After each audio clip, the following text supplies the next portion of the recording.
Science IQ में आप सभी लोगों का मैं हार्दिक स्वागत करती हूँ। इसी के साथ साथ आप सभी लोगों को गुड इवनिंग। जैसा कि आप सभी लोगों को पता है, हम इवनिंग में 8 बजे के समथिंग एक 500 क्वेश्चंस की सीरीज चला रही है, जिसके ये क्लास नंबर 24 है, जिसमें आज हम आपको एनसीईआरटी केमिस्ट्री से लिए हुए एमसीक्यू लगवाएंगे, जो कि आपके एग्जाम के लिए बहुत ही इंपॉर्टेंट क्वेश्चन होंगे। आज के क्वेश्चन बहुत ही शानदार क्वेश्चन है, तो आप सभी लोग आज की क्लास को बिल्कुल भी स्किप मत करें। उससे पहले यदि आपने आज की दोपहर वाली क्लास नहीं देखी है तो उसको एक बार जरूर देखें। बहुत ही इंपॉर्टेंट टॉपिक आज हमने कराया, जिसका नाम है लेबोस.सिमोल एंड लेबोस.स्ट्रक्चर। बहुत ही इंपॉर्टेंट टॉपिक है आपके एग्जाम के लिए। यदि आपने उसको नहीं देखा है तो एक बार जरूर देखें। तो फिर ज्यादा समय ना लेते हुए बात करते हैं आज के फर्स्ट क्वेश्चन पर। आज का फर्स्ट क्वेश्चन है कि निम्न में से कौन युग्म सुमिलित नहीं है। निम्न में से कौन युग्म सुमिलित नहीं है। आपको बताना होगा कि कौन सा मिलान सही नहीं है। जैसे कि एल्यूमिनियम के सामने लिखा हुआ है बॉक्साइट अयस्क। देखो, आपको पता है एल्यूमिनियम जो एलिमेंट होता है उसका बॉक्साइट एक अयस्क होता है, तो ये मिलान जो होगा वो हमारा राइट होगा। आगे लिखा हुआ है कॉपर। कॉपर के सामने लिखा हुआ है सिनेवार। अब आप कंफ्यूज होंगे कि कॉपर और सिनेवार का अभी तक हमने कभी जोड़ा नहीं देखा है, मींस कॉपर का सिनेवार एक अयस्क नहीं है। तो हम इसको, यदि मेरे मन में किसी भी प्रकार की शंका है तो उस ऑप्शन को हम थोड़ी देर के लिए वहीं पर छोड़ देते हैं, ठीक है, और नेक्स्ट पर बात करते हैं। नेक्स्ट पर लिखा हुआ है जिंक। जिंक के सामने लिखा हुआ है कैलामाइन। आप समझ सकते हैं जिंक जो एलिमेंट होता है, कैलामाइन उसका अयस्क होता है, ठीक है। आगे लिखा हुआ है Fe, जिसे कहा जाता है आयरन। आयरन के सामने लिखा हुआ है हेमेटाइट। आप समझ सकते हैं कि लोहा का हेमेटाइट एक अयस्क है। आप समझ चुके होंगे कि Fe के सामने हेमेटाइट मिलान बिल्कुल सही है। Zn के सामने कैलामाइन मिलान एकदम राइट है, और एल्यूमिनियम के सामने लिखा हुआ है बॉक्साइट, ये भी हमारा मिलान बिल्कुल राइट है। जबकि कॉपर के सामने जो सिनेवार लिखा हुआ है, ये ऑप्शन तो हमारा राइट होगा, लेकिन ये इसका खनिज नहीं, इसका अयस्क नहीं होता है। सिनेवार जो होता है वो हमारा पारा, जिसे मरकरी के नाम से जाना जाता है, उसका ये एक अयस्क है, ठीक है। सिनेवार पारा का एक अयस्क है, जबकि कॉपर का जो कॉपर होता है उसका अयस्क होता है क्यूप्राइट, ठीक है। क्यूप्राइट जो होता है वो हमारे कॉपर का एक अयस्क होता है। अब आपको कमेंट बॉक्स में कमेंट करके बताने होंगे कि बॉक्साइट, सिनेवार, कैलामाइन, हेमेटाइट और क्यूप्राइट के फॉर्मूले क्या हैं, ठीक है। आपको इन सभी खनिज के जो भी यहाँ पर अयस्क लिखे हुए हैं, सभी अयस्क के फॉर्मूले बताने होंगे आज कमेंट बॉक्स में कमेंट करके, ठीक है। देखते हैं आपको याद है या नहीं है। बात करते हैं आज के नेक्स्ट क्वेश्चन पर। नेक्स्ट क्वेश्चन है कि अधोलिखित में से कौन सा कार्बन का अपर रूप नहीं है। बहुत ही इंपॉर्टेंट क्वेश्चन है, आज इसे कॉपी में जरूर नोट डाउन करें कि अधोलिखित में से कौन सा कार्बन का अपर रूप नहीं है। हीरा, ग्रेफाइट, ऑक्सीकार्बन या फिर फ्लोरीन्स। आपको पता होगा हीरा कार्बन का एक अपर रूप है, ग्रेफाइट भी हमारा कार्बन का एक अपर रूप है, जबकि फ्लोरीन्स भी हमारा कार्बन का एक अपर रूप है। तो याद रखना, ऑक्सीकार्बन जो होता है वो कार्बन का एक अपर रूप नहीं होता है। ये इस क्वेश्चन का आंसर राइट होगा।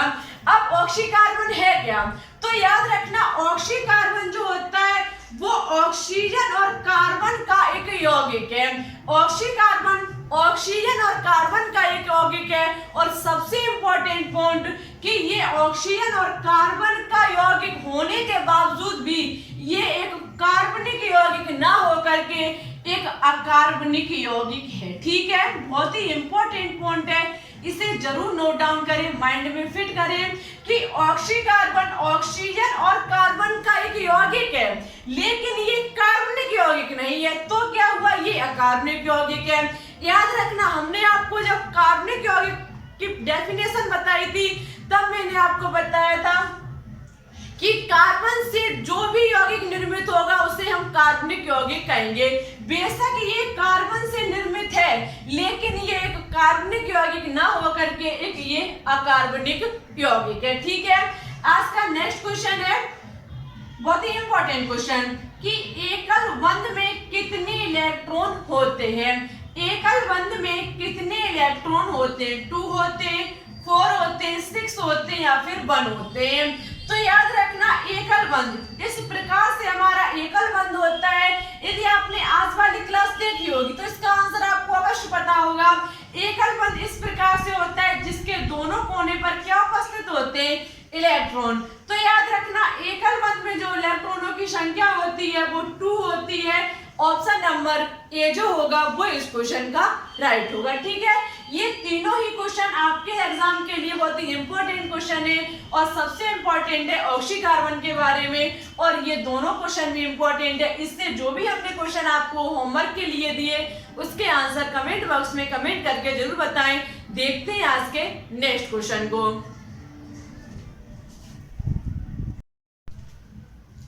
बात करते हैं आज के नेक्स्ट क्वेश्चन पर। नेक्स्ट क्वेश्चन है कि जर्मन सिल्वर में चांदी का परसेंटेज होता है।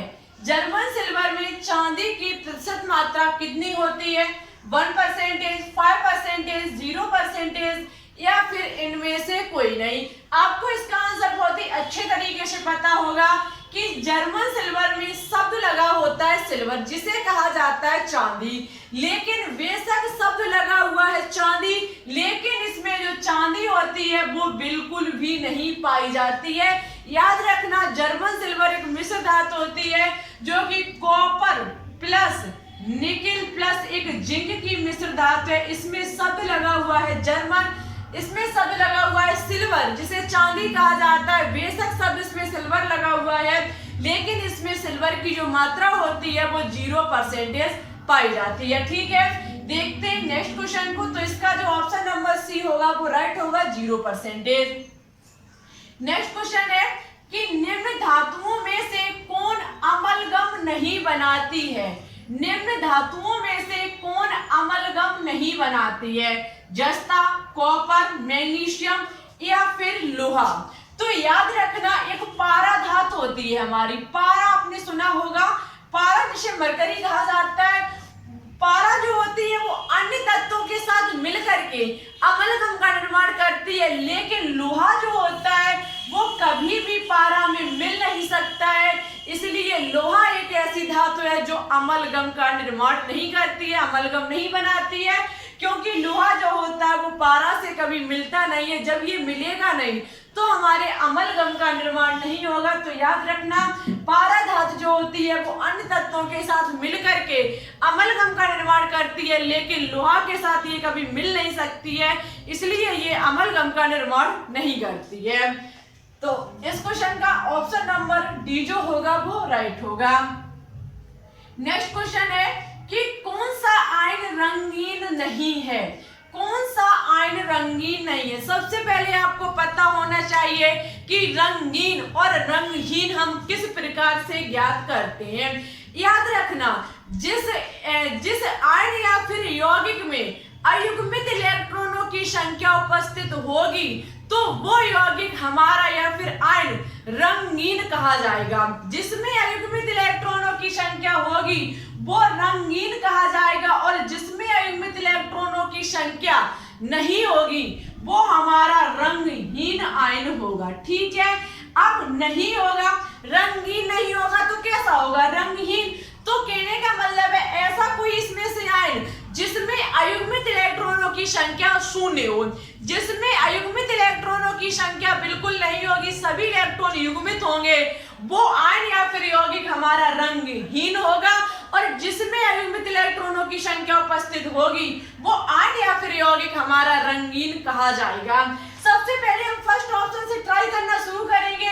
जब हम फर्स्ट ऑप्शन से ट्राई करना शुरू करेंगे तो आप नजर डालना बहुत ही ध्यान से, देखना किस प्रकार से होगा। ऐसे क्वेश्चन हम पहले भी कहीं बता चुके हैं, जैसे कि Cu+ लिखा हुआ है।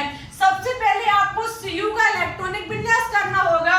Cu परमाणु क्रमांक होता है 29, इलेक्ट्रॉनिक विन्यास निकल के आएगा 1s2 2s2 2p6 3s2 3p6 4s1। आपको कुछ अपवाद स्वरूप इलेक्ट्रॉन पता ही होंगे, जो जैसे कि 24 हुआ हमारा 29 कहिए के उसमें होता क्या है कि एक इलेक्ट्रॉन आम पहुंच जाता है, तो यहाँ पर 3d10 हो जाएगा। कहने का मतलब है 1s2 2s2 2p6 3s2 3p6, यहाँ होता 4s2 क्योंकि 4s को हम पहले भरेंगे उसके बाद 3d को भरेंगे, ऐसा अभाव सिद्धांत के अनुसार कहा जाता है। लेकिन 29 जो है वो हमारा एक अब्बा स्वरूप एलिमेंट है जिसमें 4s में बन ही रहता है, जबकि उसका एक इलेक्ट्रॉन जो होता है वो नेक्स्ट कोष के नेक्स्ट सबसेल पर पहुंच जाता है। ठीक है, हमें निकालना है Cu प्लस का। Cu प्लस आपको पता है जब कोई भी एलिमेंट इलेक्ट्रॉनों का दान करता है तब प्लस चार्ज आता है। इसके वायतन कोष में एक इलेक्ट्रॉन को निकाला जाएगा। वायतन कोष कौन सा होगा? फोर्थ कोष, क्योंकि 1 कोष, सेकंड कोष, ये हमारा थर्ड कोष, ये हमारा फोर्थ कोष। इलेक्ट्रॉन जो होगा वो बाहरी कक्षा से निकलेगा, हमारा इलेक्ट्रॉनिक विन्यास बचेगा 1s2 2s2 2p6 3s2 3p6 और 3d10। ठीक है, अब हम क्या करेंगे, अंतिम सबसेल को देखेंगे। ये हमारा अंतिम सबसेल, इसमें भरेंगे इलेक्ट्रॉन को। डी सबसेल है, डी सबसेल में अधिकतम 5 कक्षक होते हैं, 1 2 3 4 5 10 इलेक्ट्रॉन भरे हुए हैं। पहले हम भरेंगे क्लॉकवाइज, सभी कक्षकों में हम इलेक्ट्रॉन को क्लॉकवाइज, बचने पर एंटी क्लॉकवाइज 6 7 8 9 10 सभी कक्षक हमारे युग्मित हो गए, सभी इलेक्ट्रॉन का जोड़ा बन गया। समझ जाइए यहाँ पर जो अयुग्मित इलेक्ट्रॉनों की संख्या है वो कितनी है? 0। और जहां पर अयुग्मित इलेक्ट्रॉनों की संख्या 0 होती है वो आयन हमारा रंगहीन होता है, मींस रंगीन नहीं होता है। इस क्वेश्चन का ऑप्शन नंबर ए जो होगा वो राइट होगा। अन्य के आप याद कर लेना, सब में इलेक्ट्रॉनों की संख्या जो होगी वो अयुग्मित निकल के आएगी। ठीक है, एक यदि वो अयुग्मित निकल के आ गया तब भी समझ लेना कि वो आयन हमारा रंगीन कहा जाएगा। ठीक है, बहुत ही इंपॉर्टेंट क्वेश्चन है, जल्दी थोड़ा इसलिए समझा दिया क्योंकि हम इससे पहले भी बहुत सारे क्वेश्चन बता चुके हैं। यदि आपने नहीं देखी तो एक बार आप डी ब्लॉक एलिमेंट्स का चैप्टर पढ़ लीजिए। देखो सभी चैप्टर को आपको 1 by 1 पढ़ना है। जब तक आप सीढ़ी पर, फर्स्ट सीढ़ी पर कदम नहीं रखेंगे तब तक आप कभी भी छत को नहीं पा पाओगे, छत पर नहीं चढ़ पाओगे। आपको सभी सीढ़ियों को 1 by 1 करके चढ़ना पड़ेगा, तभी आप छत पर पहुंच पाओगे। यदि आपको 2021 में सिलेक्शन लेना है, यदि आप डॉक्टर बनना चाहते हैं तो आपको सभी चीजों को 1 by 1 पढ़ना पड़ेगा। ठीक है, आपको सबसे पहले फर्स्ट सीढ़ी पर कदम रखना पड़ेगा। केमिस्ट्री को सीखना चाहते हो तो हमारी फर्स्ट वीडियो जो एटम की डली हुई है वहां से आप स्टार्ट कर दीजिए। हम 101% आपको गारंटी देते हैं, आप केमिस्ट्री में 0 से हीरो बन जाओगे यदि सभी वीडियो को आप 1 by 1 देखो। ठीक है, यदि आप सभी चीजों को एकदम तरीके से देखते हो आपके मन में किसी भी प्रकार का डाउट नहीं रहेगा। यदि आपके मन में किसी भी प्रकार का डाउट रहता है आप कमेंट बॉक्स में लिख दीजिए, हम आपको उसको नेक्स्ट क्लास में सॉल्व करने की पूरी कोशिश करेंगे। ठीक है, तो बस कुछ नहीं होता, आपको ओनली इलेक्ट्रॉनिक विन्यास करना पड़ेगा और जो लास्ट सबसेल हो उसमें आप क्या करो, उपस्थित इलेक्ट्रॉन को कक्षकों में भर दो। अब किस प्रकार से कक्षकों में भरा जाता है तो ये तो हम यहाँ नहीं सिखाएंगे, ये सीखना है तो आपको क्वांटम संख्या देखनी होगी। ठीक है, तो सभी चीजों को आपको देखना पड़ेगा। ये 500 क्वेश्चन की सीरीज है, या हम तब भी लगभग एक क्वेश्चन से 2-3 क्वेश्चन एक्स्ट्रा करा देते हैं। ठीक है, तो यदि आपको देखो ये ऑप्शन वाले क्वेश्चन यदि ऐसे आप कितने भी लगा दीजिए, 1000 2000 3000 कितने भी लगा दीजिए, लेकिन जब तक आपका टॉपिक क्लियर नहीं होगा आपको इस प्रकार से क्वेश्चन कभी समझ में नहीं आएंगे। क्योंकि जरूरी नहीं है कि सेम यही क्वेश्चन आपको एग्जाम में रख दिया जाए, क्वेश्चन एग्जाम में घुमा के रखा जा सकता है, पूछा जा सकता है। यदि आपको टॉपिक क्लियर होगा तो क्वेश्चन किसी भी प्रकार से घुमा के दिया जाए, आप हम गारंटी देते हैं 101% उसे सॉल्व करके आएंगे। ठीक है, तो टॉपिक पढ़ना अति आवश्यक है। टॉपिक को सबसे पहले अपने क्लियर कीजिए और हम टॉपिक की क्लास रेगुलर दोपहर 1 बजे की समथिंग डाल ही रहे हैं, तो उसको लेना बिल्कुल भी ना भूलें। नेक्स्ट क्वेश्चन है 34% मैथिन, 48% हाइड्रोजन, 15% ऑक्सीजन, 3% कार्बन मोनोऑक्साइड किस ईंधन गैस में होता है? तेल गैस में, जल गैस में, कोल गैस में या फिर पेट्रोल गैस में? तो याद रखना 34% methane, 48% hydrogen gas, 15% oxygen gas और 3% कार्बन मोनोऑक्साइड जो होती है वो पेट्रोल गैस में उपस्थित होती है। ठीक है, पेट्रोल गैस में ये मिश्रण उपस्थित होता है। तो आई होप आपको समझ में आ चुका होगा। बात करते हैं आज के नेक्स्ट क्वेश्चन पर। बात करते हैं आज के नेक्स्ट क्वेश्चन पर। नेक्स्ट क्वेश्चन है कि अर्धभाप अंगार गैस किसका मिश्रण है। बहुत ही इंपॉर्टेंट क्वेश्चन है कि अर्धभाप अंगार गैस किसका मिश्रण है। प्रोड्यूसर गैस तथा CO2 means carbon dioxide gas, producer gas तथा भाप अंगार गैस, प्रोड्यूसर गैस तथा ऑक्सीजन गैस, या फिर भाप अंगार गैस तथा कार्बन डाइऑक्साइड गैस का। तो याद रखना जो अर्धभाप अंगार गैस है वो हमारी प्रोड्यूसर गैस तथा भाप अंगार गैस का मिश्रण होती है। ठीक है, प्रोड्यूसर गैस तथा भाप अंगार गैस का अर्धभाप अंगार गैस मिश्रण होती है। प्रोड्यूसर गैस हमारी कार्बन मोनोऑक्साइड और नाइट्रोजन का मिश्रण होती है। ठीक है, प्रोड्यूसर गैस जो होती है वो कार्बन मोनोऑक्साइड और नाइट्रोजन का मिश्रण होती है, जबकि भाप अंगार गैस जो होती है वो कार्बन मोनोऑक्साइड और हाइड्रोजन गैस का मिश्रण होती है। ठीक है, क्वेश्चन इस प्रकार से भी पूछा जाता है कि CO plus N2 plus H2 किसका मिश्रण है। ये हमारा होता है अर्धभाप अंगार गैस। ठीक है, CO carbon monoxide, nitrogen gas और हाइड्रोजन गैस के मिश्रण को अर्धभाप अंगार गैस कहा जाता है। नेक्स्ट क्वेश्चन है शीतलक की भांति निम्नलिखित में से कौन सा यौगिक प्रयुक्त किया जाता है। शीतलक की भांति निम्नलिखित में से कौन सा यौगिक प्रयुक्त किया जाता है, इसका आंसर आपको हमारे कमेंट बॉक्स में देना होगा। दो क्वेश्चन अब आपके लिए होमवर्क में हो गए। दोनों क्वेश्चन का जो बच्चे आंसर सही और अच्छे से देंगे नेक्स्ट क्लास में उनका अवश्य हम नाम लेकर के आएंगे। पिछली क्लास में जो बच्चों ने आंसर दिए थे सबसे पहले हम उनके नाम लेते हैं। नाम कुछ इस प्रकार से हिमांशी, अनुराधा मौर्य, आकांक्षा चौरसिया, कमलेश कुमार, आरजू शर्मा और जयवीर सिंह। इन बच्चों ने जो भी हमारे द्वारा क्वेश्चन दिया गया था 23 नंबर जो वीडियो थी उसमें इन सभी बच्चों ने बिल्कुल सही और अच्छे से दिया। Thank you. आप ऐसे ही कोशिश करते रहिए, आपका सिलेक्शन जरूर हो जाएगा। और आप सभी लोगों से बस रिक्वेस्ट है कि थोड़ा इस चैनल को सपोर्ट कीजिए, थोड़ा सपोर्ट कीजिए, थोड़ा चैनल को प्यार दिखाइए। इस ग्लोबल साइंस IQ चैनल को थोड़ा ग्रो कराइए, क्योंकि ये आपका ही चैनल है। जितना आप ग्रो कराएंगे उतना ही बेहतर रहेगा, उतनी ही जल्दी आपकी लाइव क्लास चलनी स्टार्ट हो जाएगी। ठीक है, तो थोड़ा ग्रो कराइए। वीडियो अच्छी लगे तो लाइक कीजिए, दोस्तों के साथ शेयर कीजिए। हमारे चैनल पर न्यू हो तो प्लीज इसे सब्सक्राइब करके ऑल पर क्लिक कर लीजिए।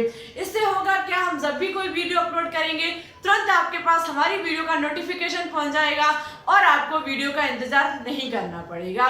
तो आज के लिए बस इतना ही। आज की क्लास कैसी लगी, हमारे द्वारा दिए गए दोनों क्वेश्चन का आंसर आज की कमेंट बॉक्स में जरूर दें। तो फिर ठीक है, चलते हैं। Thanks for watching this video. जय हिंद, जय भारत, ऑल द बेस्ट।